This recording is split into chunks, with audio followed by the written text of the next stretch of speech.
The Force is with you, young Skywalker. But you are not a Jedi yet.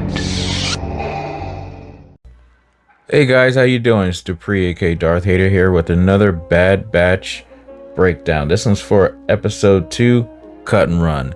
Now, this episode was pretty cool. A little slower than the last episode, the first episode I should say, which is actually to be expected. This one was roughly 30 minutes, and it was quite a bit of character building.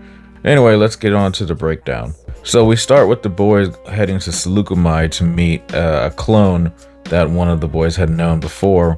When they land, Omega steps out of the ship for the first time onto actual dirt and grabs it for the first time just to see what it is. And you can see by this that she's very sheltered.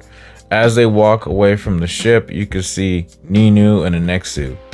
Now, if you guys don't remember, Anexu was the creature that was in the Geonosian arena in Star Wars Episode 2 Attack of the Clones.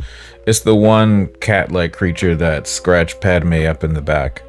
As the Bad Batch moves through the farm fields, they come across a droid trap. That Wrecker ends up tripping, and then after this, we come across Cut McQuain. Now, if you guys don't remember, he was from Star Wars Clone Wars Season 2.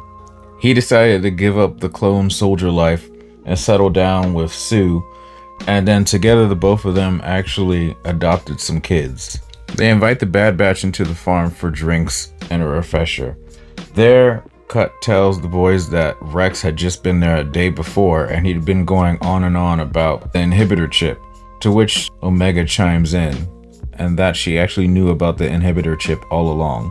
Children run in and Omega meets them for the first time, to which they actually say there hasn't been any children around here ever, and then they go outside and play ball. She learns how to play ball with the kids. This also reinforces the fact that she's really been sheltered for her whole life. She hasn't known anything aside from the Kaminoans and the clones. Hunter and Cut head into town to see what's what. There they see a ship being impounded, and then Cut tells Hunter that all ships are being tagged, and this was kind of a cool cutback to what happened in The Mandalorian when he is flagged by 2 Republic X-Wings that won his ship ID, which he then states he's pre-Empire. After this, we see an alien trying to leave and get on a flight off-world, but the clones push him down and tell him he needs a chain code. Now, chain codes were first introduced in Season 2 of The Mandalorian, with Boba Fett showing the Mando his chain code, that his armor was actually his and who he actually was on his wrist gauntlet. So this is the beginning of that. This is the beginning of ships and people being registered by the Empire. Back on the farm, Omega gets loose and actually goes beyond the fields and gets attacked by the Nexu, and this is where Sue actually ends up helping her. Hunter then realizes that maybe Omega shouldn't be with the boys, seeing as like a soldier's life is a little too dangerous for Omega. Then and there he decides to send Omega with Cut and Sue, seeing as they would be more efficient at giving her a proper life. Tech and Echo plan to have the ship seized so that they can go inside the facility and get some chain codes, unbeknownst to them that Omega's actually in the ship with them as well. They get to the facility and then sneak around just to get the chain codes. Tech actually gets some chips and encrypts the chain codes onto them. Meanwhile, Omega actually takes them and sneaks off to go meet up with the rest of the boys. Wrecker ends up showing up to helping everybody out, with the other clones trying to apprehend them, ends up taking them all out. And I thought this was cool because it shows like how strong Wrecker actually really is. And also, this is another callback to Zeb from Star Wars Rebels, taking stormtrooper helmets and clanging them together and knocking them out. But, you know, up the ante with 3 troopers this time. We see Omega with Hunter, Cut, and Sue and the kids. And then she tells them that Tech actually made 5 ships on accident, to which Hunter tells her the 5th one is actually for her. Hunter and Omega say goodbye and then head back to the ship. The clones follow in pursuit as Wrecker tries to take the boot off the ship.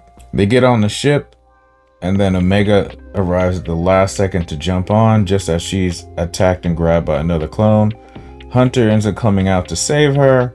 Then they all get on the ship and blast off back into space away from Saleucami. Everything is back to normal. We see Wrecker actually curling or lifting the Gong droid.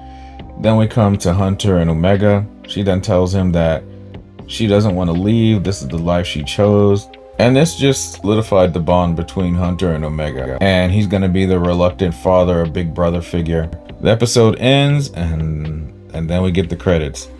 I actually like this episode. I wouldn't say it was filler. It was more of world building, story based kind of a deal.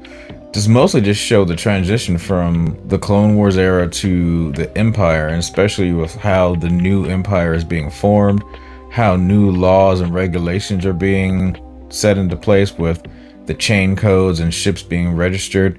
And then eventually we're gonna, later down the line, you already know that we're gonna get the transition from clone troopers to regular enlisted men as stormtroopers, which will be really cool. All in all, I like this episode. It was a lot shorter than the last, and I'm looking forward to seeing what the rest of this season has in store. But anyway, guys, thank you for coming along on this breakdown and review. Bad Batch episode 2, Cut and Run. I'm going to be doing these for every single episode. If you like this video, please hit that like button. And if you're not already subscribed to the channel, please hit that subscribe button.